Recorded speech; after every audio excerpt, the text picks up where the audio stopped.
In my experience of life, for me, lowered perception is death, at least death of the yogi.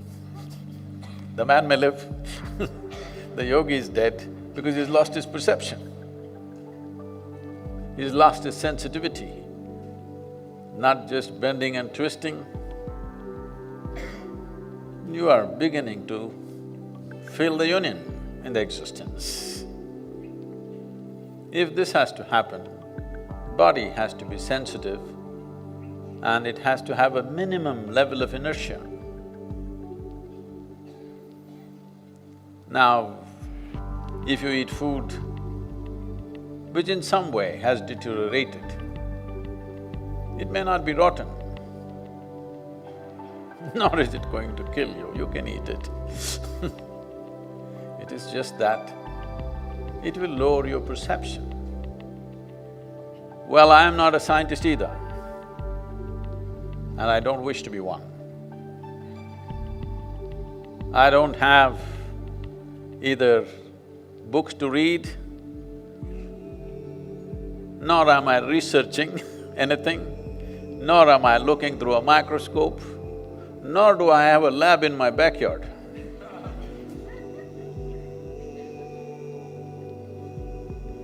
I just pay attention to this human mechanism, which is me. I kept it well, takes a lot of work. Takes a lot of work to keep this well. Doesn't just come. So I keep it in a certain way, and at anything that happens in nature, I observe what's happening with me, and I'm speaking that. I'm also observing the life around me for confirmation. Every insect, worm, bird, animal, tree is saying the same thing. Well, if you are going to discover this after many years and a few $1 billion of research, it's up to you. Well, I want to tell you, till recently, these so-called scientists, the real science is different. A scientist who's looked at something with profoundness will not speak this way. These are probably internet scientists, you know. They know every science, not just one, everything they know because they are on the internet. Well, people are eating food that was cooked a week ago, 10 days ago, 3 months ago. They're keeping it in their refrigerators and eating. After eating it, they don't know what's the difference. To such people, what can you say? But for sure, they cannot have the sensitivity that I'm talking about. And I'm sure they're sleeping 8 to 10 hours a day. That is death for me. 10 hours of sleep, nearly 40% death, isn't it, in 24 hours. So, if you wish to live like that, you can eat whatever you want. What is the problem? You can eat anything you want. So such people were saying, I'm saying something so simple. They were advocating that alcohol, tobacco, red meat are the best things for your life, till recently. Now suddenly they've all become activists against that, because somewhere somebody said after $1 billion research, we've been saying it forever. What is a recent discovery for you has been an eternal wisdom for us. It is said that experience is the eternal wisdom. Sadhguru has spent a chunk of his life paying attention to human nature, the mechanism, how this human body runs, and the spiritual aspect of our lives. This video is a compilation of the words of eternal and pure wisdom from Sadhguru that can transform your life and change the way you deal with your life. Let's hear Sadhguru and take benefit from his wisdom. Many times in my daily life, fear stops me from doing small things and bigger things. Fear from failure, fear from maybe from rejection sometimes. How to overcome this fear? You cannot overcome something which does not exist. Right now, are you in fear? Right now? That I may say something damaging. Is it the fear? Every moment of your life you're in fear? No. So, when you're not in fear, just stay like that. Because to create fear, you have to use excessive imagination. Fear is happening because of excessive imagination, things that have not happened, you're creating. What may happen in your mind happens in 1,000 different formats, and most probably it never happens. The things that you feared, take 100 things that you have feared, probably 99 of them never happened, isn't it? Yes. To not be in fear, you don't have to do anything. So your fear is always about that which does not exist. You cannot fight or you cannot overcome that which does not exist. We can overcome something that exists. You cannot overcome that which does not exist. You just have to give up that effort. Enjoy the fear. After all, it's your making. You like horror movies. Yes, I mean, you're saying no, but you're producing them. Just they're not making money, that's all. Start using your mind differently. It's just gotten into your pattern. Just gotten into your pattern of just creating horror movies all the time. Fear means you're producing horror movies in your mind. Nobody else is willing to watch. That's bad for the producer. But you're producing them.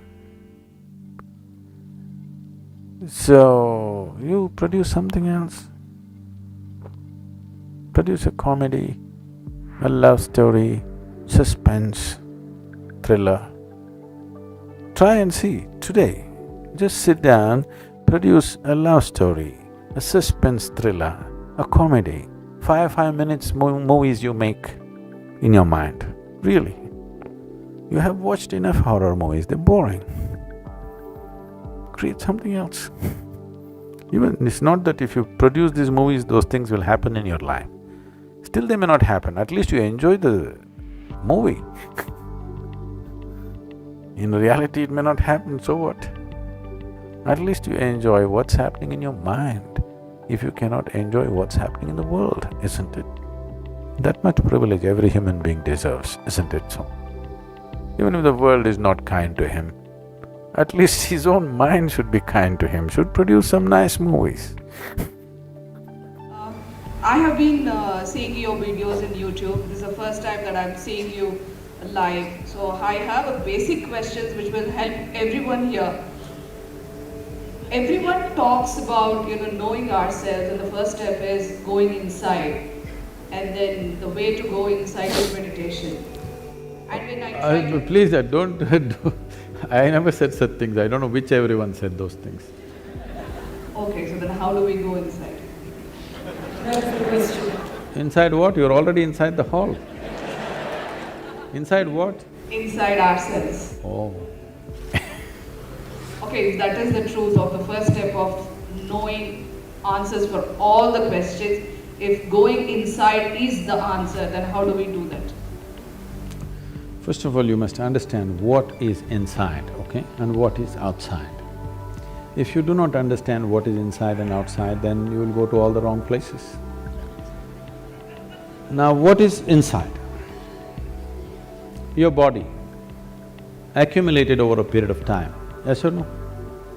Hello? Ma? What you accumulate can be yours, cannot be you. Is that much clear? Whatever it may be. What you accumulate can be yours, cannot be you.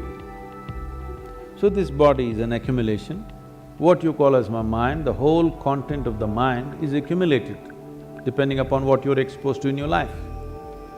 So your body is a heap of food, small or big. Your mind is a heap of impressions, again small or big. Between these two heaps, where the hell are you? Different people employ different methods around them, looking at the people around them, what was best suitable for the people around them, accordingly they would have worked most probably. If they're genuine, they would have worked with the people around them, not with concepts from somewhere. Looking at an individual person, you will do something, what works for that person. What you do with this person may not work for another person, you'll have to do something else with that person. But you're talking about a generic inward-outward. So first determine what is inward-outward. Everything is outward right now. So, inside, outside, leave these words because when it comes to language, there is only that much leeway. So within that, maybe different people are trying to use it in different ways. We don't know in what context they used. You put everybody into one bundle and say, all of you said this, I don't know who these all people are. The world is outside, body is also external material, all the material in the mind also is external. So what is this inward you're talking about? Then you will immediately say, Atma, Paramatma, soul, this one. Now you're going into belief system. You don't know. You know you have a body, yes? Hello? You know you have a body. You believe you have a mind. But to some extent you know. But rest is belief. Yes or no? Yes. I'm not questioning whether it's true or false, let's not go there at all. But it's belief, it's not yet in your experience. If you talk about something which is not yet in your experience, to put it bluntly, you're just a bloody liar. That's what it means. But because lies are holy, lies are written in scriptures, lies are repeated by all kinds of people who are dressed in different ways which are supposed to be holy though ridiculous. Because of this, you're not supposed to question these words. So, let's not talk about something that is not in your experience. Right now your body is in your experience to some extent, your mind is in your experience to some extent, rest you don't know. But we can infer. If I have to accumulate this much body, if I have to accumulate this much mind, something more fundamental must be there. Yes? Something more fundamental must be there. We don't know what the hell it is. For now, we will call it you. How you will go into yourself?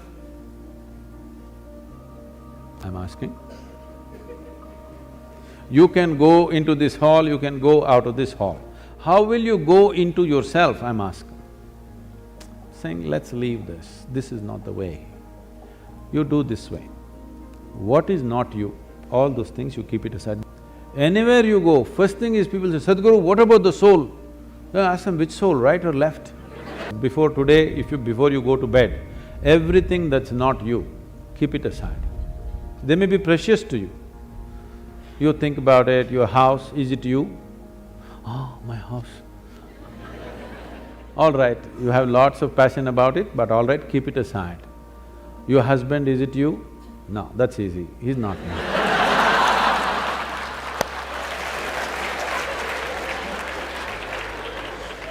My children, are they me? Oh, little difficulty, but no, they're not me.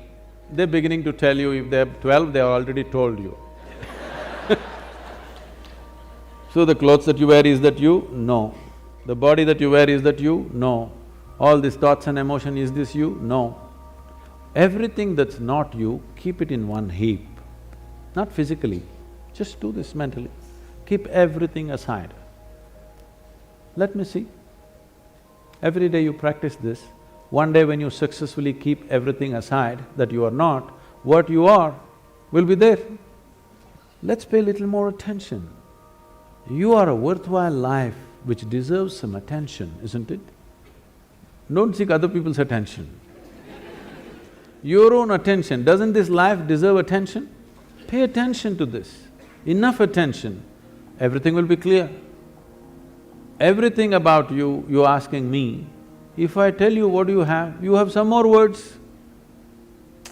Some more words you have, that will not get you anywhere near the truth. One more word or 10 more words doesn't get you any closer to reality, just you'll have more things to say to somebody else. This kind of hearsay is spreading in the world. We have too many ideas about things that we have not seen. It's a big problem.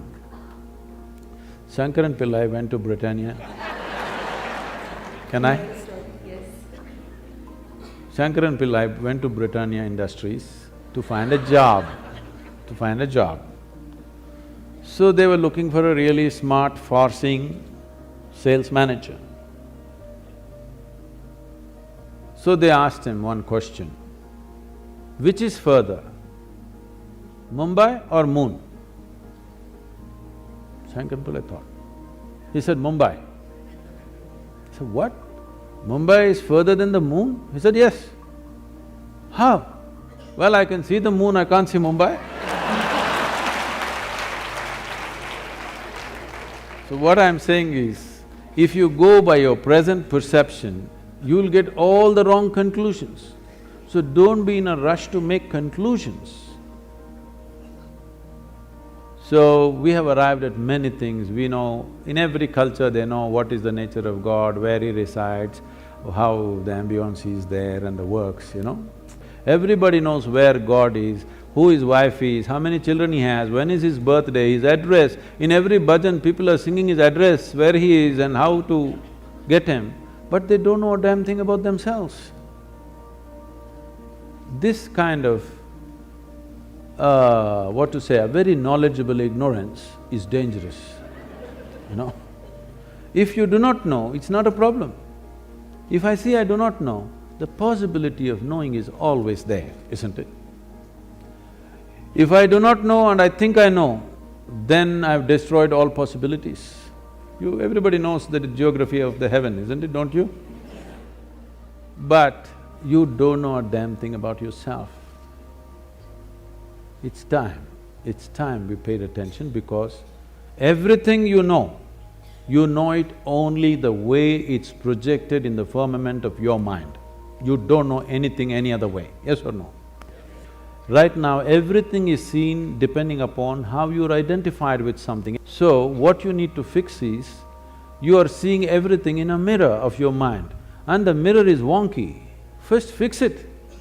First thing is to make it stable, flat, proper plane mirror, so that you see everything the way it is. Does a plane mirror show you everything the way it is?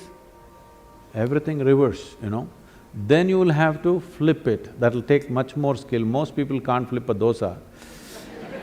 Now, to flip the whole universe, the whole life that is reflecting in your mind, to flip it over without shattering it into pieces will take much more. But the first thing is to level out the mirror so that it shows you everything the way it is, not some other way. Every identity has distorted the mirror of your mind, and it shows you things in completely different way than the way it is. First thing is, stop talking about things that you do not know. No soul, no Atman, no Paramatman, no God, no divine, no heaven. Talk about something that you know, and then the longing to take the next step will become strong. Otherwise, when you know the geography of the heaven, what is the need to pay attention to anything? If your mind or your intelligence does not get entangled with any identity, including your body, including your own thought process, including your own emotion, spiritual process is very natural. If your intelligence is not entangled with anything, it's very natural for your intelligence to inquire and open up different dimensions of life. You identify yourself with something in search of security, in search of safety, in search of self-preservation. Otherwise, it's not doing anything else, please see. It gives you some sense of false sense of belonging, which you will anyway shed someday. The moment you're identified with something that you're not, your intelligence is freaked. It will go in cycles around us. Your mind is functioning with a certain identity. Once there is an identity, it is prejudiced. But whatever you are identified with, your intelligence functions only around that, please see. Yes? If you identify yourself with your religion, your nationality, your family, it works only around that. It's a certain type of prejudice, isn't it? A prejudiced mind cannot see. A prejudiced mind cannot reveal the reality of life, that's all it is. When I say prejudice, it's on many different levels. No, I'm very broad-minded, I am not prejudiced. Well, you have a broad prejudice. Mind is a very prejudiced thing. It all depends what you're identified with, Whatever you're identified with, your mind rotates around that. Right now, you're identified with many things that you're not, many. For example, if I say, I'm speaking, as I'm speaking, suddenly if I pick up this glass and say, this is my glass, you'll think, okay, Sadhguru has a problem. But it's all right, everybody says he's wise, let's listen. After some time I say, this is me, then you say, let's go, enough.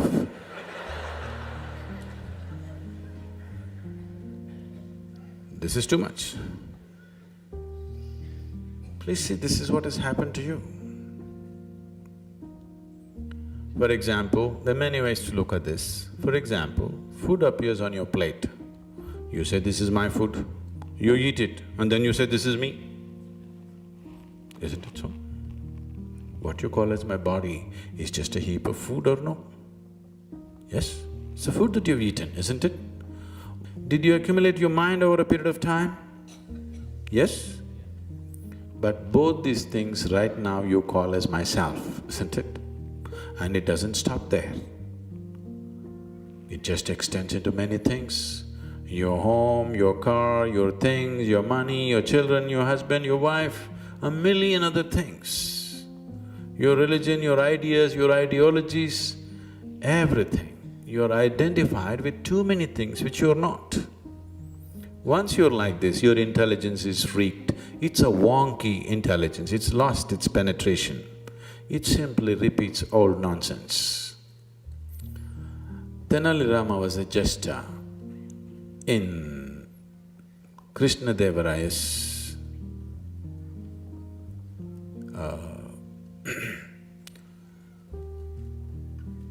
court. Similar things happened also with Akbar and Birbal, but we will stick to the South Indian story. It so happened, when Krishna Devaraya was young, because of some political reasons, his mother had to leave a few-month-old Krishna Devaraya with another woman for care and go somewhere. For more than 18 months, the child was separated from the mother, but he was under the care of another woman who also had a child who was a few months older than Krishna Devaraya. So this woman nursed Krishna Devaraya as her own child, but later on his mother came back, took him, and then he became a great emperor. So this boy, who was that woman's son, Krishna Devaraya always treated him as a brother, as an elder brother, because we drank milk from the same mother, so we are brothers. That's how he considered this.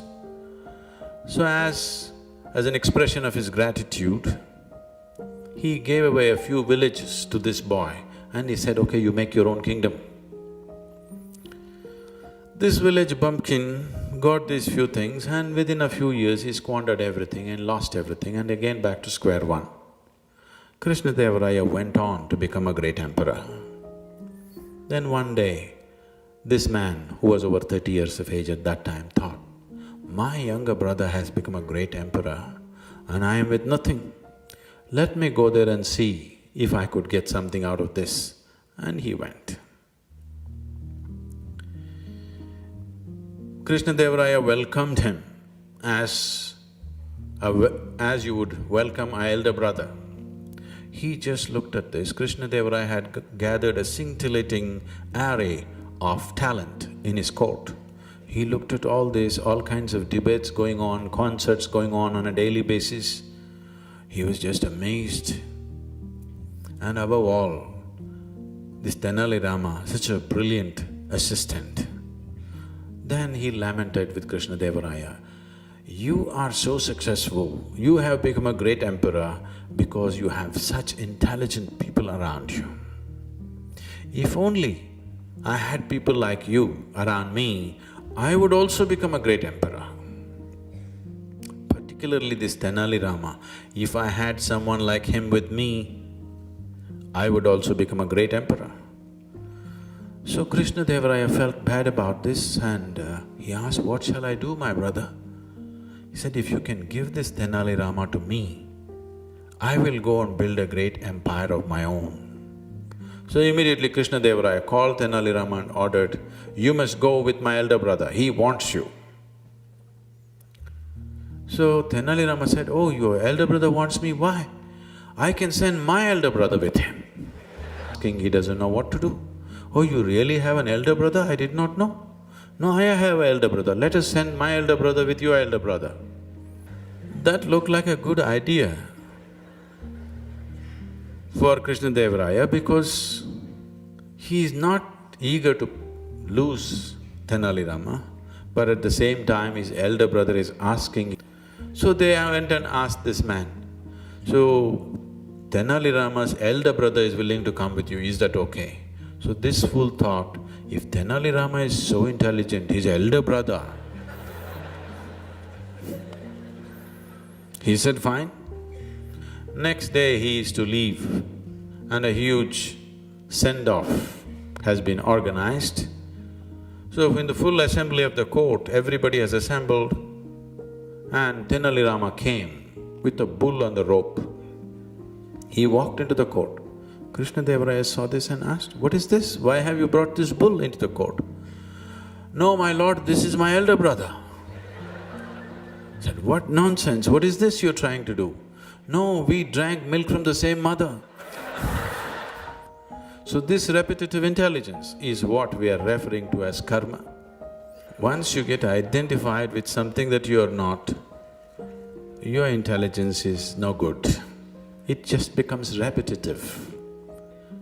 When we see somebody going through certain patterns, irrespective of the situations in which they exist, sun came up wonderfully today morning, but somebody is miserable. He is not able to enjoy the sunrise. He is not able to enjoy the beautiful breeze. He is not able to enjoy the fragrance of the flowers.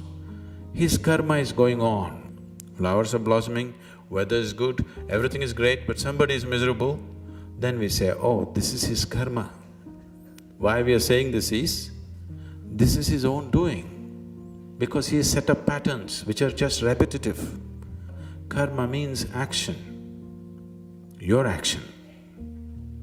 Or in other words, your experience of life is 100% your doing, nobody else is doing.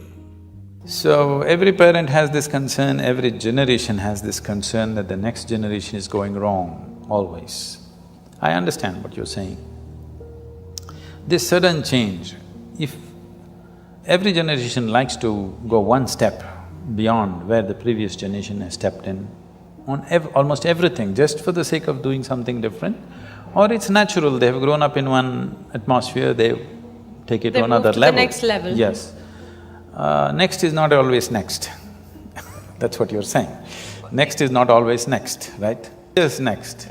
So, this concern is always there, but right now, the change that is happening is not the next. It is a serious influence because in the last 15 years, the world's ability to communicate across cultures and borders is so heavy and so unprecedented. Nobody has ever been used to this kind of influences before, okay, never before.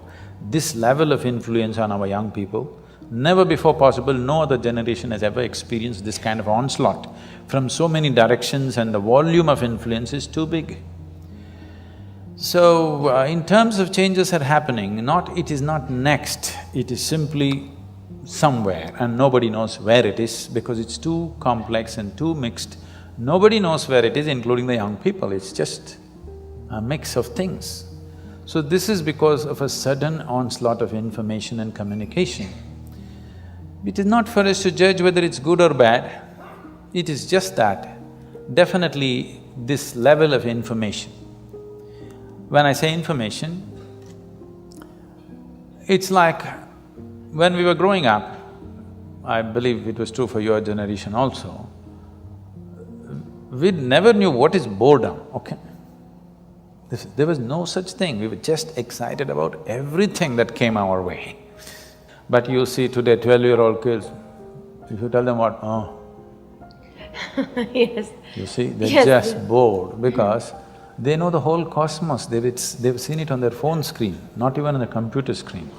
On the phone screen, they've seen entire cosmos, they know everything. Things that you do not know, they know, you ask them, they know it. Yes. By information. By the time they're 18, they have had 5 love affairs and gone. In the Western world, it's like that, here also it's beginning to happen, okay? So by the time they're 18, they've seen everything that you need to see with body, mind, emotion, okay? By the time they're 25, what? What next? What next? No. Yes. You will see, this is not my wish, but this is something that I see, the way people's minds are working, the way they're being laden with information. I'm not by any standards a pessimistic person, but I'm just seeing this. If this level of information continues and it'll multiply manifold for the coming generations, you should not be surprised in the next 50 to 100 years, if 50% of the human population choose to commit suicide, you should not be surprised, because that is what will happen to the mind. Somebody's clapping, look at this, it's popular. This has happened. If you look at European philosophy in the last 150 years, you will see, if you read Dostoevsky, you will want to commit suicide. Brilliant, intellectually brilliant, but you will wonder, why are you alive? Because intellect is like that. If you wake up in the morning, devoid of touching any life's experience within you, don't think about your child's face, do not think about the flowers in the garden, birds in the sky, nothing beautiful that ever touched you. Just think logically, you have to get out of bed, that's not a small feat. You have to brush your teeth, breakfast, go to work, eat, sleep, again tomorrow morning same thing. Next 50 years you have to do the same process every day. If you look at it 100% logically and intellectually, you will have no reason to live tomorrow morning. It's only if you're touched by something, suddenly it's worth living. If you're not touched by anything, then it's not worth living. Today, this day, more people commit suicide in this world than all the wars and murders and accidents manage to kill. So more people are on self-help already than murderers, warmongers, bad drivers, everything put together. More people are on self-help. And if this level of information onslaught continues on human mind, I know the nature of mind absolutely, because I know my mind. I know how it works, what it can handle, what it cannot do.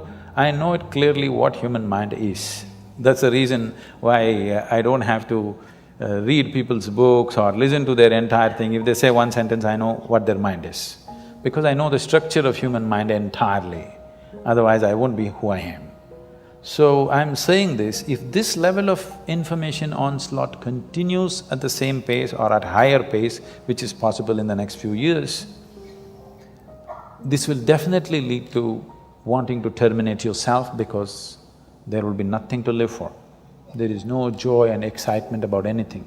You please watch your children. By the time they're 12, 15, they're just bored. You look back at your own life. Those of you who are over 50 years of age, just look back at your own life. When you were 12, 15, was there any room for you to get bored about anything? Simply you were excited about every little thing, isn't it? Because Around gadgets. we are talking about love and life, all this will not mean nothing. Because you had one love affair when you were 18 years of age, you thought this is your life and you're going to willing to die for it, whether you died for it or not, but at least at that time you thought you'll die for it, okay? Today on Facebook they have 22 love affairs going simultaneously. It just means nothing. I'm not saying they should have it or not have it, all I'm saying is, this will lead to a certain overload on the mind, and suddenly a human being will think, why am I here? You know that big Shakespearean question, to be or not to be? Yes. This is not the most intelligent question. Unfortunately, people think so. This is only because you have not been touched by life. You are not a piece of life, you're just a psychological case. You're full of thoughts and emotions. You have not touched life at all. You think your thoughts and emotions are life? No. Your thoughts and emotions are the drama that you're creating in your mind. It is your cinema. You must be able to end it somewhere. If you do not know how to put the end, then it's going on endless cinema, you're going crazy. Life is happening here. You know, your work is not life, your family is not life, your career is not life, your cinema is not life, your thought is not life, your emotion is not life. Life is happening here. Everything else is accessories to life. Now, the frills of life have become larger than life itself. Life is entirely missed. If you touch life within you, then it's an explosion of energy. When such a thing never happens to you, because you have information about the whole cosmos on your phone screen, you'll never be touched by life because too much information, too much thought. Even emotion is drying up, too much thought. What is so worth living about a human being? Waking up in the morning, trudging through life every day, eating, sleeping, same rubbish. What is the point? There is no point. Unless you're touched by something, some magic of life, if it doesn't touch you, either in the form of love, or in the form of a flower, or in the form of something within you. If something doesn't sparkle within you, definitely there is a question whether I should live or not, isn't it? And we are taking humanity in that direction with this overload of information. Information is not knowing, information is just garbage collection. You just gather things which don't mean anything to you. You look smart in a tea party, but you're not smart with life, okay? If you're smart with life, you must be blissful, isn't it? If you're really smart with life, you must be joyful and blissful, isn't it so? You're only smart in a tea party because, you know, when somebody is talking something, you know the galaxy Z22, what happens there? Everybody, wow! They can also open the internet and the same thing, you think this guy visited the galaxy? Good evening, sir. I happened to listen to a lecture of yours that talked about joy and happiness. You talked that joy depends on oneself, whereas happiness depends on others. I tried a little while to practice it, but what I found was that I was not able to sustain those small moments of joy. I could experience joy when I was completely into it, very passionate about what to do, but somehow when an external person or say some external entity recognizes what I do, the joy is just out of my life. So how do you sustain those moments of joy and not succumb to these pleasures of happiness? If you could, it would be nice if you can share the difference between joy and happiness to this crowd too. See, right now, if I tell you, or if you're not me, let's say your dean tells you, from tomorrow all of you what kind of clothes you should wear, immediately there'll be protests in the college.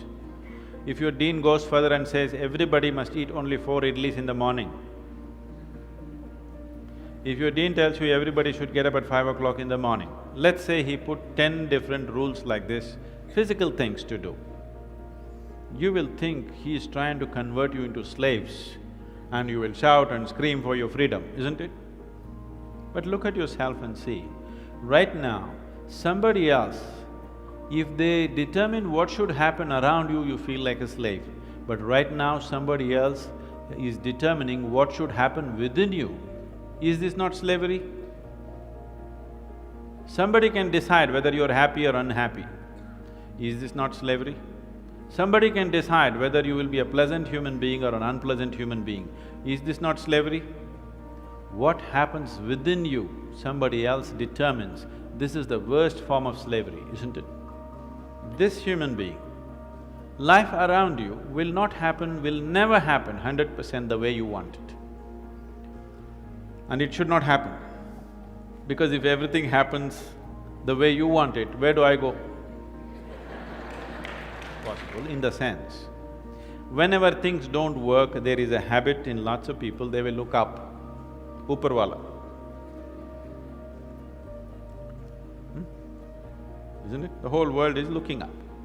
And now that you're a student, you're still a student, I believe about 60–70% is happening your way. When you get married, the percentage will get reversed.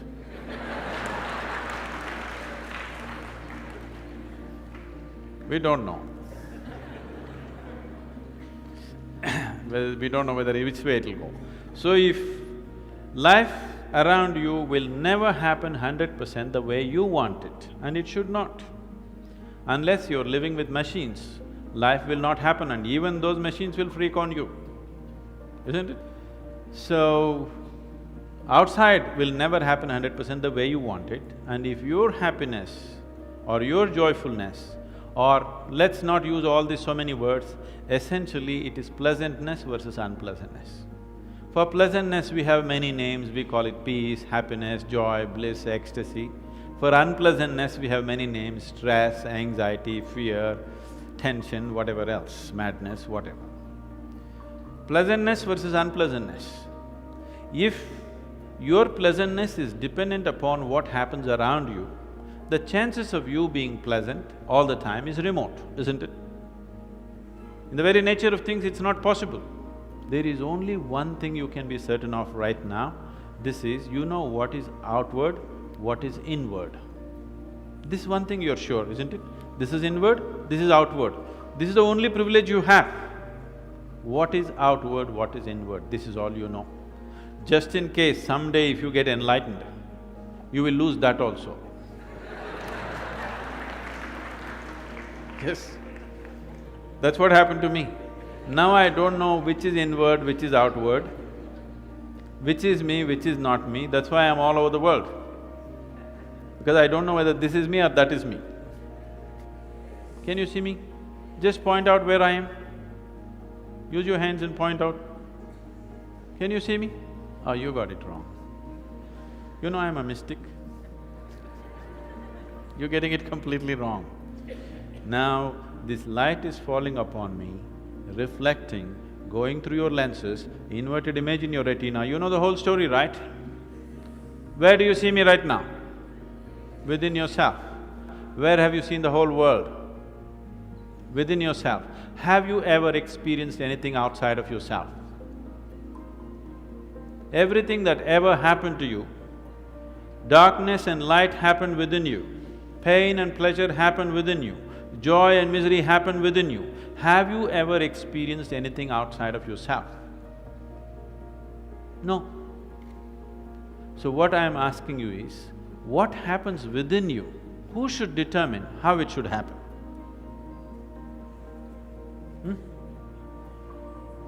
What happens within you? Who should determine how this should happen? Somebody else?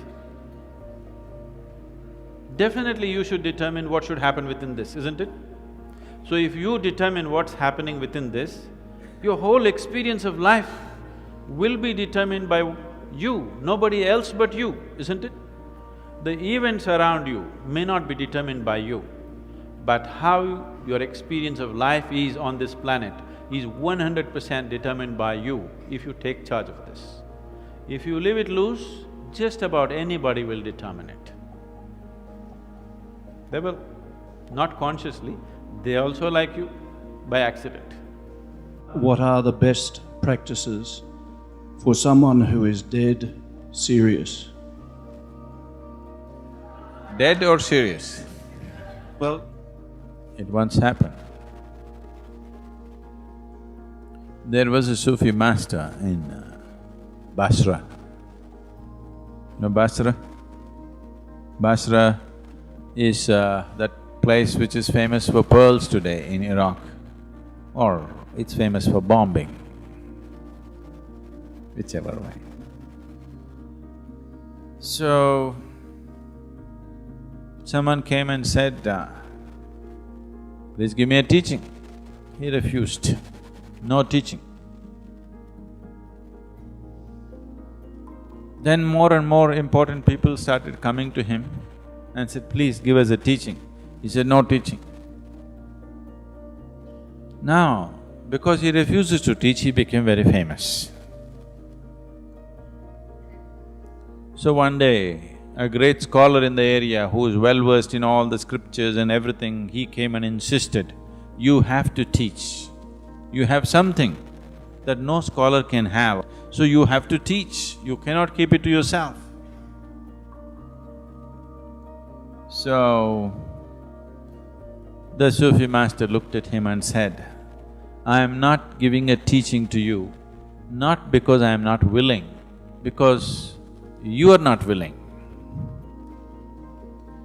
The scholar said, what are you saying? I am not willing, I am here, I am asking you. Now the teaching that I give, you will not be willing. He said, what is the teaching? Are you willing? Anything, I am willing. So, the master went inside, brought a dirty-looking piece of cloth and gave it to him and said, wear this as your loincloth. You take off all your robes and nice clothes, wear this as your loincloth. The scholar looked at this dirty piece of cloth, said, what this? Not just that. Then I will give you an empty can with a string, wear it around your neck. And I will give you a few sweets, peppermint. You go on the street to the marketplace. All the young boys will look at you and tease you and throw stones at you. Whoever throws a stone at you, take out a peppermint, grin at them and give them a peppermint. The scholar said, this is ridiculous. What will happen to me in this town if I do such a ridiculous thing? See, I told you you're not willing for the teaching.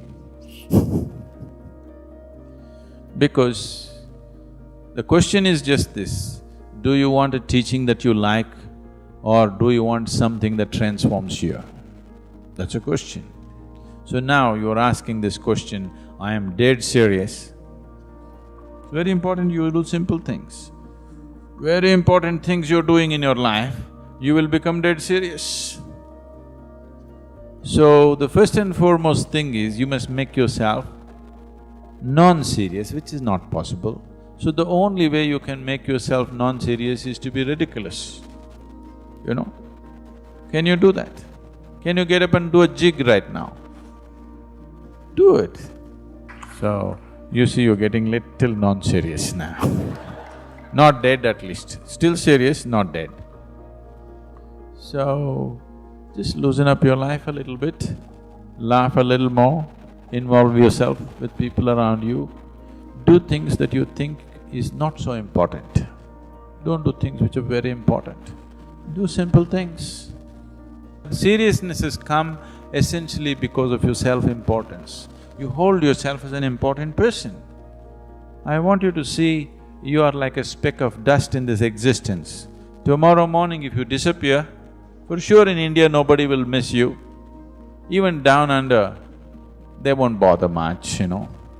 A handful of people, they will also forget soon enough. Isn't it so? Oof! You know Bertrand Russell, an Englishman. Bertrand Russell said, if you're beginning to think that what you're doing is very important, you need to take a holiday. So holiday does not mean coming to India. Holiday is every day, in those 24 hours you must take a holiday from your seriousness. Nature does woof, you're gone. And nothing will happen in this world, everything will happen wonderfully well even if you're not there. Every human being should be aware of this every moment of his life. It does not matter what the whole world says about you. It does not matter how significant a work you're doing, you must understand that tomorrow morning the world will go on fine without you, whoever you may be. Isn't it so? If you constantly remind yourself of this, you'll have no reason to be serious. Definitely not dead. And don't be dead now. A time will come. It's time to be alive. Fate, God, luck, effort. Maybe all of them. But in what proportion? So when you say fate, obviously it's something that you cannot do anything about. When you say luck, again obviously it's something that you cannot do anything about. When you say God, again it's something that you cannot do anything about. So only thing that's in your hands is effort. So put your 100% into your effort, what happens, happens, isn't it? So don't leave proportions of your energy and your capability to luck, God, fate, all these things. That's not your business. If there is such a thing, it will act. Your business is only effort, isn't it? Just do that. So that's all you must do in your life. Constantly looking for ways to enhance your perception and your intelligence. The rest will anyway happen. This is one thing that unfortunately humanity is not doing. They're trying to become capable of something. Do not try to become capable of something. Just enhance your perception and intelligence, whatever comes your way. Effort has to be incisive in the sense, it should be focused, calibrated. Simply if you make effort, it's foolish effort, isn't it? Just labor is not going to get you somewhere. Right kind of action, the right timing, right place, all this is important, isn't it? So, for all these things to happen, you need perception and intelligence. Right now, let us say it's like this, this is happening in the world all the time. Everybody wants to become a doctor. Not now, if 25 years ago it was so. If you want to study means, first thing is medicine. If you don't get a seat, what's next? Engineering. Don't get a seat, what? Next thing, like this. Most people are becoming doctors because they think somebody's sickness is a lucrative business. It's a very… I don't want to go into other aspects, it's quite disturbing for me. There are a few doctors who really want to be that. They want to understand the human system and they want to serve in that direction, that's great. Suppose everybody became healthy. You don't want that, isn't it? Yes, you don't want that. So let's say you became a doctor and let us say everybody came to the yoga program and they stopped going to a doctor. At least your visits to the doctor has come down, isn't it? Has it?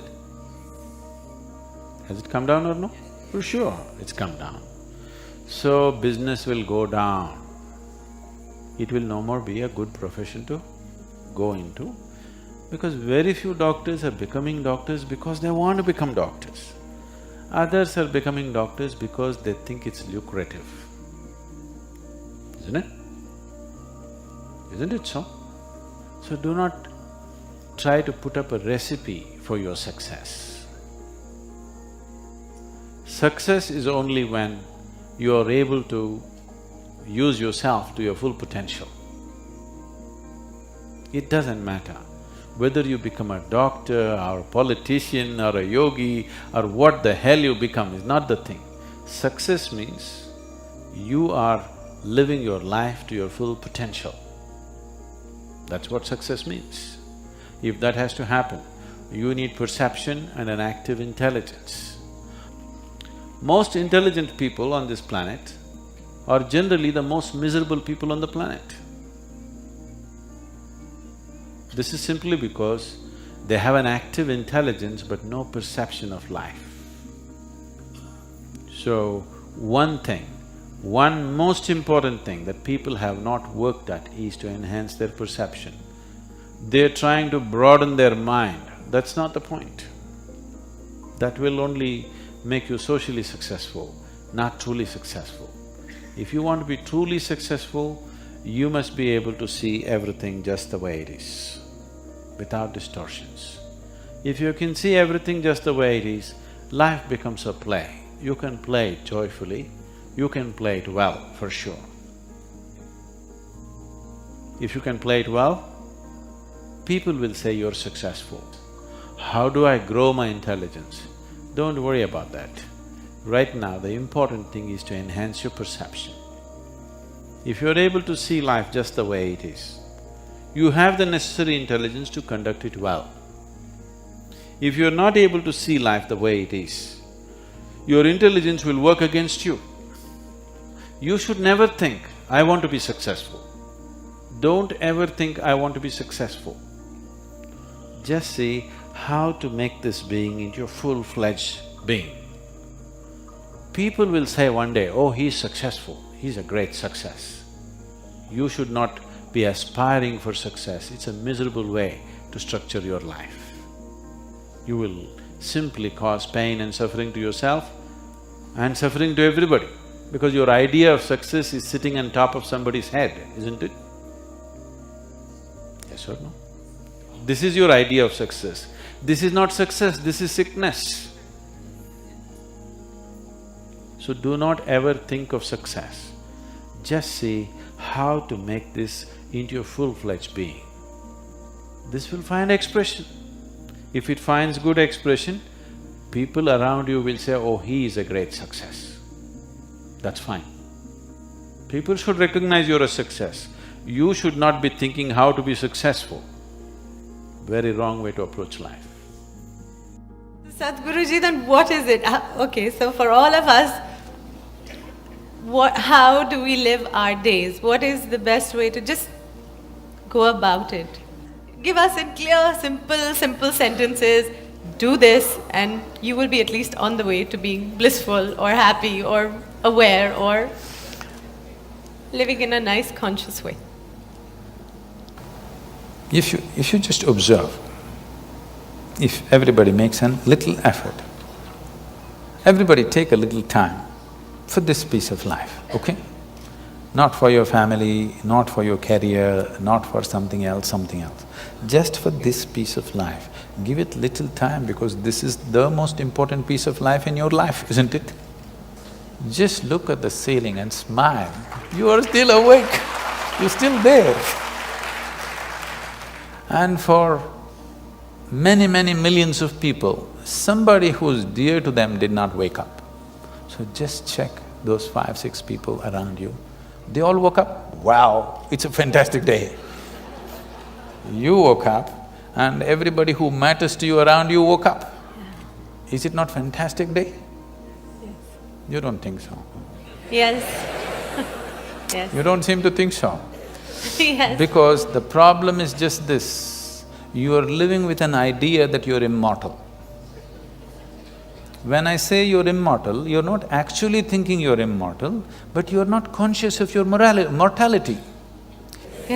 Even if you're in love with somebody, still this is the most important piece of life, isn't it? So pay some attention to this. How does it happen? Why have you taken it for granted? Believe me, you're not going to be here forever. I'll bless you with a long life, but you're going to fall dead one day. Yes or no? Yes. So, do not take this for granted. If you wake up in the morning, tomorrow if you wake up in the morning, no, this is not my wish, but I want you to know, of all the people who go to bed tonight, over 1 million people will not wake up tomorrow morning. And tomorrow, if you and me wake up tomorrow morning, is it not a fantastic thing? 1,000,000 people did not wake up. You woke up. Is it not a great thing? This one thing if you do, if you just remind yourself, you don't think this is a negative thing. Death is not a negative thing. It's the only thing which has added value to your life.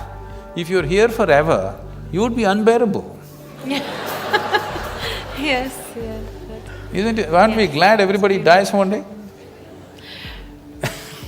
If you just become conscious of this one thing, that always you're conscious that I'm mortal. You don't have to think, I will die today, we don't intend, we want to live as far as possible. Just you know, one day I will die. If you're just conscious of this one thing, you will naturally become spiritual. If you're not conscious of your mortality, somewhere you think you're immortal, isn't it? How many moments in a day are you conscious that you're mortal? If you were conscious, would you have time to crib? Would you have time to fight with somebody? Would you have time to do some rubbish with your life? If you knew, if you are conscious that you are mortal, you would do nothing other than what is absolutely needed for you and everybody around you.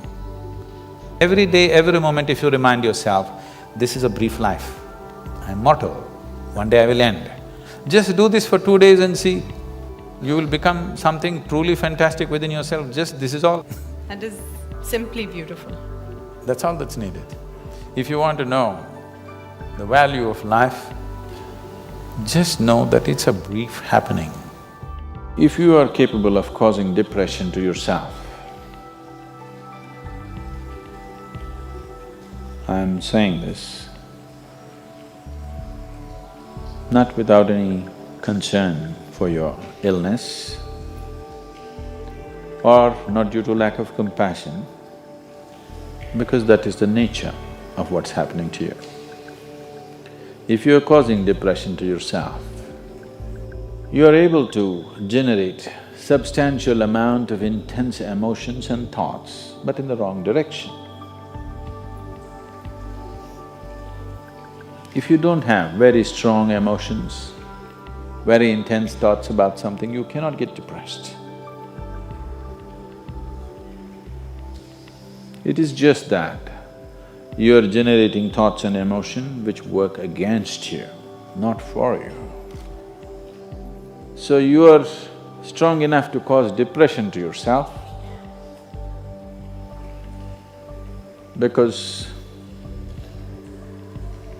for you to cause a mental illness for yourself, unless you're pathologically ill, which is just a small number of people, rest are all self-created. Most of them are self-created. A few are pathologically ill, they cannot help it. It just comes from within because of genetic and other factors. You must understand, even if you got angry for a moment, you're already ill. Maybe you don't get the certificate of diagnosis. They don't slap a certificate on you that you're gone, but you are going, isn't it? You think it's your right to throw tantrums, you think it's your right to get angry with people, you think it's your privilege to be depressed so that you'll get attention from somebody.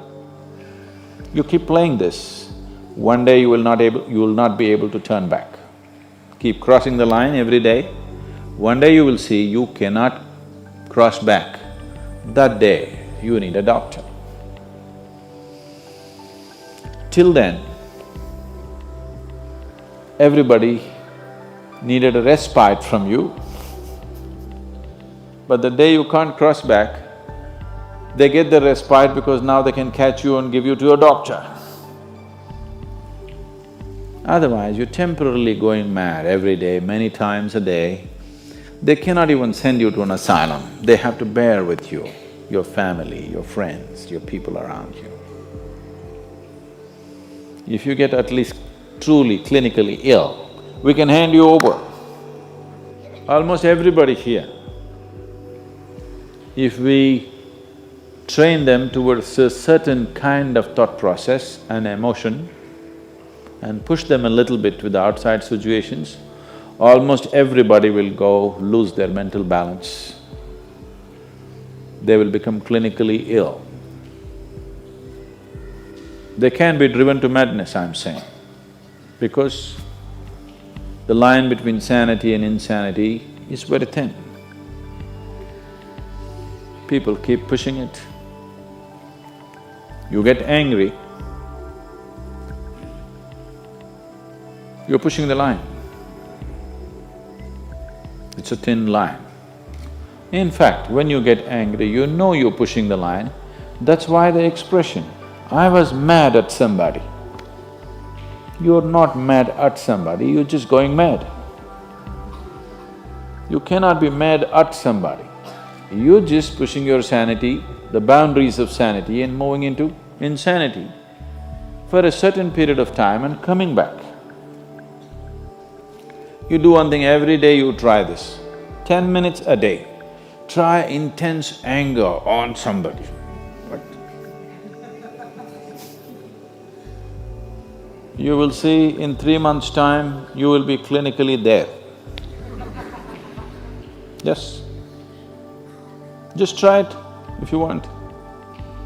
Because if you keep pushing the line, you go mad and you come back, you go mad and you come back, one day you're not able to come back, that's all. One day you're not able to turn back, then you're clinically ill.